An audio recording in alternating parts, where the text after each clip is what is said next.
Abramovich, Roman Abramovich, Roman Abramovich, Roman Abramovich, Roman Abramovich.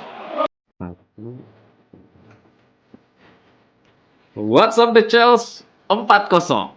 Yes, cheers guys. Welcome back to CBC. Welcome back to Chelsea Bola Channel. Jumpa lagi di episode ke-191. Kemarin kita sudah membahas membership package dan juga undian giveaway, yaitu mug dari CBC. Buat teman-teman yang ketinggalan, dapat langsung klik link di atas. Oke, jadi di episode ke-191 tentu saja kita akan membahas review match antara Chelsea versus Southampton dan juga demonstrasi protes yang terjadi sebelum pertandingan, guys. Namun seperti biasa, sebelum lanjut pastikan teman-teman sudah klik tombol like, dan juga buat yang pertama kali menonton channel CBC ini dapat langsung klik tombol subscribe. Oke, without further ado, let's get started. Ya, sebelum pertandingan kita semua ini sudah pada tahu ada demonstrasi atau protes sekitar yang 300 orang ya yang demo kemarin. Di mana mereka menteriakan Bluco clear leg out. Roman Abramovich, Roman Abramovich, Roman Abramovich, Roman Abramovich, Roman Abramovich, Roman Abramovich. We love you, Chelsea. We do. We love you, Chelsea. We do. We love you, Chelsea. We do. Oh, Chelsea, we love you. We love you. Dan itu dapat berjalan dengan lancar. Demonstrasi tersebut tertib sehingga match itu tetap dapat berjalan pasca protes demonstrasi kemarin.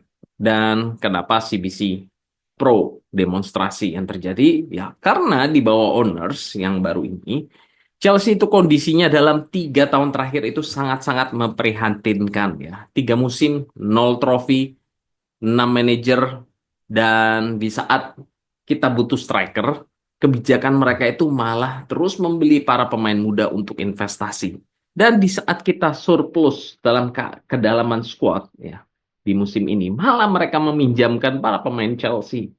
Sehingga saat ini kedalaman squad kita itu benar-benar nggak ada sama sekali. Ya, semalam bisa kita lihat pemain senior yang tersedia di bench itu hanya Fernandes Hall, Robert Sanchez, dan sisanya para pemain akademi. Dan juga tentu aja ada Wesley Fofana yang baru saja cedera, tapi tidak turun karena dia ini masih proses recovery. So, makanya CBC itu berdiri di belakang para supporter yang demonstrasi protes kemarin ya. Meskipun banyak yang skeptis terkait demo tersebut. Karena emangnya demo ini terjadi dan terus mereka itu akan lengser dan menjual klub. Nah, ya enggak. Tapi intinya itu bukan di situ, guys. Tapi dengan demonstrasi yang semoga saja itu terus berjalan secara reguler ya, minggu ke minggu, maka semoga saja itu dapat memberikan pressure atau tekanan kepada Board of Management Chelsea untuk mereka ini di dalam membuat kebijakan ya harus berpikir 2 kali, terutama yang menyangkut pada performance squad tim utama dari Chelsea itu sendiri. Ya, kalau kita sekarang ini kekurangan striker karena cedera, tidak hanya mengandalkan satu, ya belilah. Jangan beli pemain muda. Itu intinya ya. Jadi kita menekankan pressure kepada para owners. Intinya dari demonstrasi ini. Oke, first of all, kita tidak boleh senang terlebih dahulu, guys. Karena ibarat kita ini sedang dalam performance yang lagi drop ya, atau jelek. Tapi Southampton, oh my God, mereka itu jauh, bukan cuma jelek, jauh lebih buruk, guys. Seperti bukan tim yang layak di Premier League ya. Tidak ada terminasi, tidak ada skill individu, tidak ada klinis di depan gawang, dan para pemain mereka yang ini belakang itu bapuk. Makanya nggak heran CBC kemarin itu bilang di preview match dari Chelsea versus Southampton ini Chelsea akan menang dengan skor yang cukup tinggi yaitu 3-1 ya. Karena memang sebabuk itu Southampton. Sekarang kita bisa lihat mereka ini berada di posisi 20. Dan ini poin pentingnya guys ya. Mereka hanya mengkoleksi 9 poin dari 27 pertandingan. Gap selisihnya dengan peringkat ke-19 Leicester dan Ipswich itu masih sangat jauh sekitar 8 poin ya. Plus baik kedua tim baik Ipswich maupun Leicester itu belum bermain di match day ke-27. Jadi kalau mereka itu meraih poin bisa saja gapnya itu tambah tinggi lagi. Oke, kita langsung masuk ke line up yang diturunkan oleh Enzo Maresca. Ya, di sini kita bisa lihat untung saja Maresca itu tetap mempercayakan goalkeeper di tangan Jorgensen bukan Robert Sanchez. Dan Jorgensen juga berhasil menyelamatkan 2 shot on target dari Southampton. Dan yang terpenting dia ini tidak panik. Dia dapat mengalahkan pressure yang dilakukan oleh para pemain Southampton. Sehingga dia dapat membagi bola, bermain bola short passing. Nah, itu lebih baik karena ada kata dari Enzo Maresca bahwa apabila dia bermain long ball ya, maka dia akan mengganti goalkeepernya, bukan lagi Jorgensen ya, seperti ancaman kepada Jorgensen, message yang diberikan oleh Enzo Maresca. Ya, ini CBC dapat pasca pertandingan berlangsung ya. Itu ada statement seperti itu. Makanya si Jorgensen ini sebisa mungkin dia mendistribusikan bola itu short passing semua ya. Kemudian seperti prediksi dari CBC, Reece James ini diistirahatkan ya. Namun ternyata bukan Achempong yang diturunkan tapi Malo Gusto. Ya, meskipun performance-nya itu belum sesolid musim lalu, tapi cukup oke lah Malo Gusto di pertandingan kali ini. Dan CBC agak sedikit berandai-andai ya. Kalau misalkan lawan kita ini bukan lawan Southampton, bisa saja ancaman dari para pemain depan malam tadi itu bisa terjadi gol ya. Karena Tosin dan juga Colwill ya, terutama Colwill masih saja CBC lihat itu kalah duel di udara ya dan tidak bisa mengantisipasi areal crossing. Dan tentu saja hal ini harus menjadi PR dari tim training Enzo Maresca sendiri. Dan finally, kita kembali melihat double pivot yang CBC idam-idamkan, yaitu Cucurella bersama Caicedo. Karena kedua ini sangat-sangat solid. Bahkan Marc Cucurella itu menjadi man of the match, guys, di pertandingan kali ini. Luar biasa sekali penampilan dari Cucurella sebagai defensive midfielder. Makanya CBC dari kemarin pas versus Aston Villa itu berharap Cucurella yang bermain sebagai double pivot bersama Caicedo ketimbang Reece James. Dan semoga saja dengan pertandingan kali ini Enzo Maresca itu dapat memikirkan ulang untuk menempatkan Cucurella itu menjadi double pivot bersama dengan Caicedo. Oke, next. Enzo di box to box ya. CBC rasa dia ini tampil sangat bagus dalam pendistribusian bolanya bila dia ini ya si Enzo Fernandes ini posisinya di belakang final third ya. Tapi dengan posisi barunya dia ya yang lebih berada di posisi final third jadi terlihat kurang efektif karena dia ini seringkali kehilangan bola saat duel di final third sehingga aliran bola yang semestinya itu berjalan ke depan itu tidak maksimal bila Enzo itu ditempatkan di belakang final third itu lebih oke ya. Next attacking mid ya, Cole Palmer, another bad day, another bad performance dari Cole Palmer. Dan bisa lihat dia sendiri itu terlihat frustrasi ya. Makanya di Instagramnya dia itu kan berjanji akan kembali untuk kembali perform.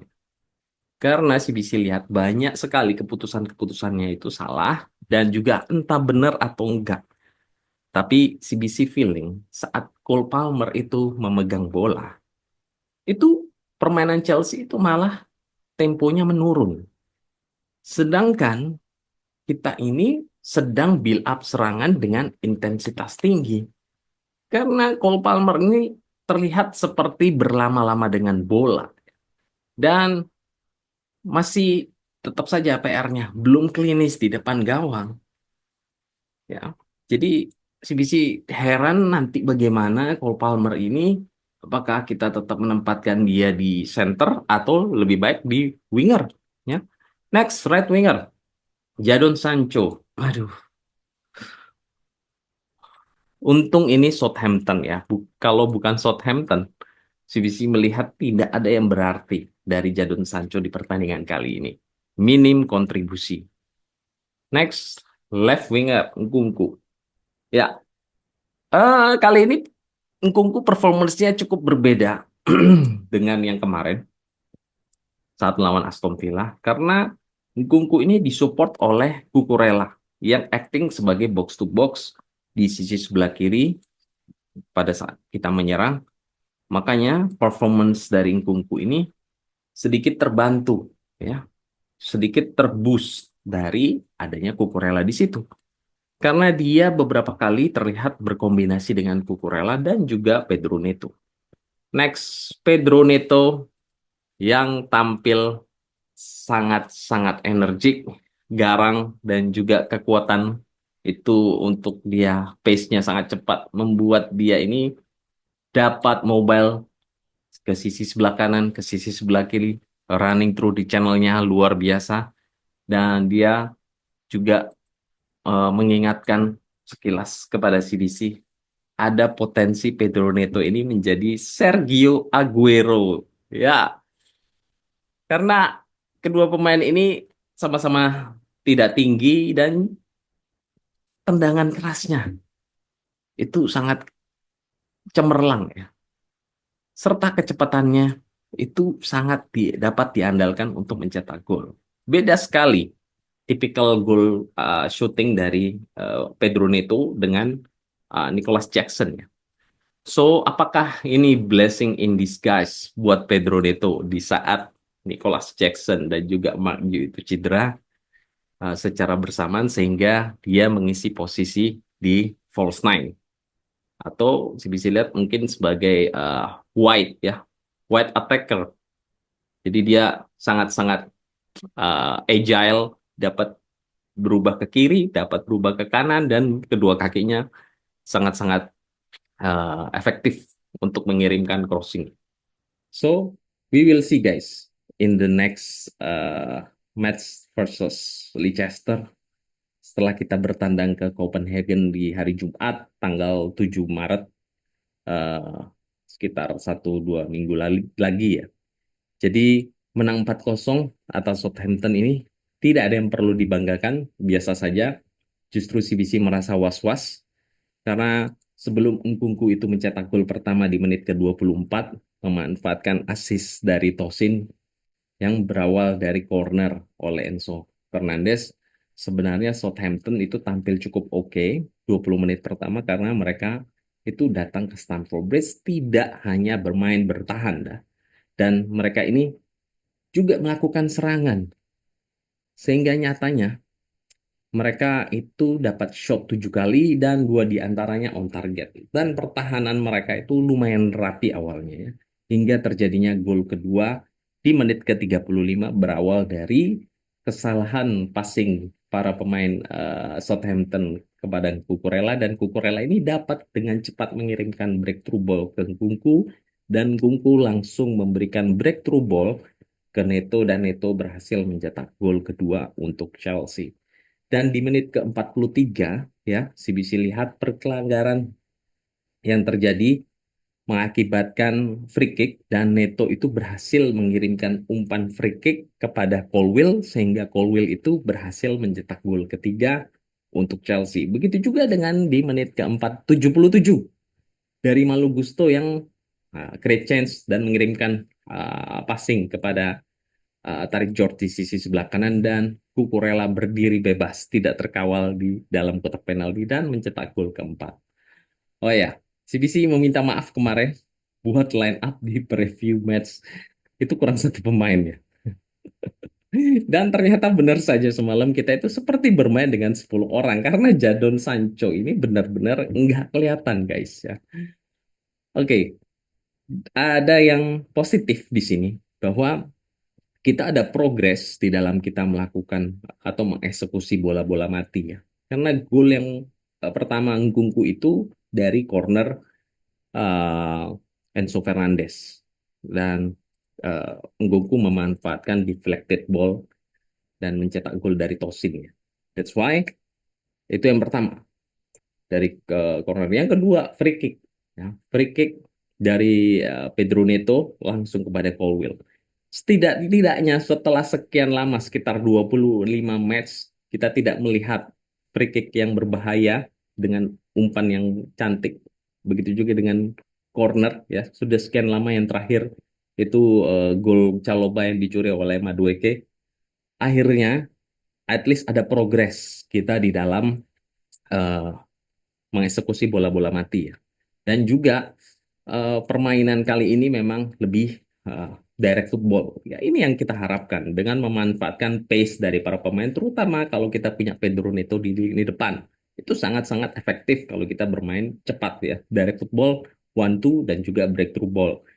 Dan meskipun kita menguasai sekitar 60% ball position, tapi kita bermain efektif dan cepat untuk mengirimkan bola ke depan, tidak berlama-lama ya. Makanya CBC Feeling pada saat Cole Palmer yang memegang bola itu seperti dia memperlambat serangan dari Chelsea. Gimana menurut teman-teman? Komen di kolom komentar. Oke, dengan kemenangan ini Chelsea itu merangkak naik ke peringkat keempat untuk sementara. Sambil kita menunggu hasil pertandingan Tottenham versus Manchester City nanti malam, dan selisih 1 jam kemudian Liverpool versus Newcastle. Ya, semoga saja Liverpool dan Tottenham itu dapat mengalahkan Man City dan juga Newcastle supaya Chelsea itu aman sementara di posisi keempat. Dan di minggu depan versus Leicester adalah pertandingan must win match. Karena kita minggu depannya lagi akan menghadapi Arsenal di tanggal 16 Maret sebelum jeda international break ya. Jadi gila, kita ada di posisi keempat setelah uh, international break. Kita akan bertahan sedikit lama, sekitar 2 minggu atau 3 minggu untuk duduk di peringkat keempat. Oke, I think that's all di episode ke-191 kali ini. Don't forget to support channel CBC ini by subscribe, like, dan share. Thank you for watching. Take care, God bless, and keep the blue flag flying high. Come on the Chels. Cheers, mate. Taste like Chelsea win. Rasanya seperti kemenangan Chelsea. Hahaha.